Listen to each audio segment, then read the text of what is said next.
आई वडिलांच्या पाया पडायचं, मग शाळेत आल्यावर शिक्षकांच्या पाया पडायचं आणि त्यांनी हस्तांदोलन कसं करायचं हे पण त्यांनी आज आम्हाला चांगलं शिकवलं. त्यामुळे पर्यावरण विषयक जागरूकता मार्गदर्शन त्यांनी सांगितलं, त्यामुळे त्यांचे मी आभार मानतो. धन्यवाद.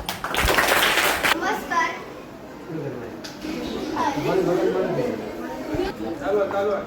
मराठी मुलाखती आज